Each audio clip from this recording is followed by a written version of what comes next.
Ted Bundy gave many interviews over the years. To the press, to psychologists, and in his final days, to law enforcement. For most of that time, he was not telling the truth. He was telling a story. A story designed to control how he was seen and how he would be remembered. He treated the media like an audience, and the courtroom like a stage. But when Bundy finally spoke about his crimes, he rarely said "I." He spoke in hypotheticals. He created a character to describe his own reality. This allowed him to distance himself from the horror while still reveling in the memory. This is what those interviews actually reveal. According to Bundy, he did not seek a specific woman so much as he sought a specific vulnerability. He described the selection process as hunting, a term he used comfortably. He was not looking for a fight. He was looking for availability. He looked for women who were alone. Women who appeared polite, unsuspecting, or distracted. College campuses, public parks, and ski lodges. These became his hunting grounds. They were places where people felt safe, where guards were down. Bundy described observing them quietly, sometimes for hours. He would learn their routines. He would watch the flow of foot traffic, waiting for the crowd to thin.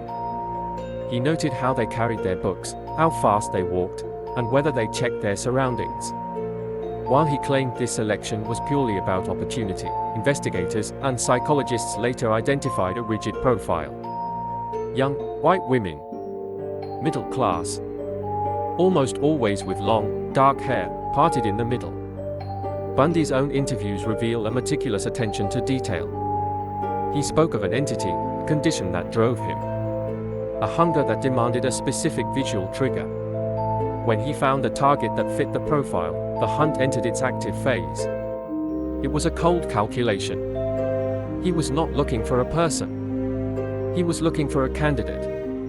Bundy often described using a ruse to gain trust. This is perhaps the most terrifying aspect of his methodology, the weaponization of empathy. He understood that decent people are conditioned to help others. One infamous method involved an injury, a fake cast on his arm or leg, or the use of crutches. He claimed he would approach women in public places. He would be struggling with a stack of books, or trying to load a sailboat or a car. He asked for simple assistance. According to his accounts, this made him appear harmless. A disabled man is not a threat. A handsome, well-dressed man asking for help is not a predator. He was playing a role. He explained that this approach allowed him to close the physical distance without raising a single alarm. It relied entirely on the victim's kindness. But the cast was not his only tool. He also utilized authority. There were instances where he impersonated a police officer, or another figure of authority. He counted on the average citizen's instinct to comply with the law. He explained that the approach was about lowering the victim's defenses just long enough to isolate them. The help me strategy was repeated across Washington, Utah, and Colorado. Each time, it relied on charm, patience, and the calculated appearance of vulnerability. He was mirroring the social contract, only to break it. In his hypothetical interviews, Bundy described the moment he seized control as a switch. The charm evaporated instantly, replaced by a terrifying mechanical efficiency. He said the abduction was swift. Once the victim was near his vehicle, the trap was sprung. He spoke of careful positioning. He knew exactly how to park the car to block the line of sight from witnesses. He knew how to approach from behind. Bundy's car itself was a tool of the trade, often the infamous tan Volkswagen Beetle. It looked ordinary, but inside it was a mobile prison. Investigators found that he had removed the passenger seat of the Beetle. This allowed his victims to be laid flat on the floorboards, invisible to passing cars. He had removed the interior door handle on the passenger side, turning the vehicle into a moving cage. The victim often realized the danger too late to react. He used a crowbar or a pipe, tools he had hidden nearby. The violence of the abduction was in stark contrast to the gentleness of the approach. Bundy's recounting highlights an alarming pattern. Repeated methods. Repeated success. Repeated deception. He viewed the abduction as a logistical problem to be solved. If he could get them into the car, he had won. It was, in his mind, the point of no return. Bundy gave chilling accounts of what he did after the abduction, though always in a detached, clinical manner.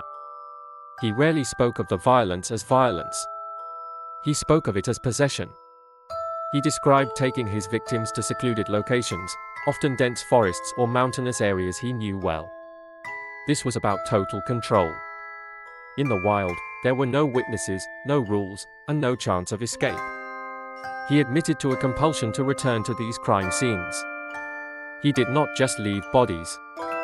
He created sites that belonged to him. He would visit them, sometimes engaging in necrophilia or grooming the bodies, applying makeup or washing their hair. To Bundy, the crime did not end with death. The victim remained his property. In multiple interviews, he framed these actions as necessary to fulfill his fantasy. He spoke of the high fading and the need to replenish it. This cycle of tension, the hunt, the capture, and the visitation. It was a loop that he could not break. Investigators later linked this behavior to his escalation. The more he got away with, the more invincible he felt, and the more risks he was willing to take to satisfy that need for possession. Bundy himself acknowledged that the pattern could not hold forever. He described a feeling of the entity taking over, where the meticulous planning began to give way to a chaotic frenzy. In the beginning, the crimes were weeks or months apart. He was careful. But as he moved across the country, escaping custody and landing in Florida, the methodology shifted. He was no longer on his home turf. He was a fugitive, and his behavior became erratic. The Chi Omega sorority house attacks were the result of a predator who had lost his patience. There was no ruse. There was no cast. There was no charm. He broke in and attacked sleeping women with a log. It was raw, unfiltered violence. He described feeling more confident, yes, but also more desperate. He was no longer the cold calculator of the Pacific Northwest. He was a man unraveling. The psychological barriers he had built were crumbling. He left evidence. He left bite marks. He left witnesses.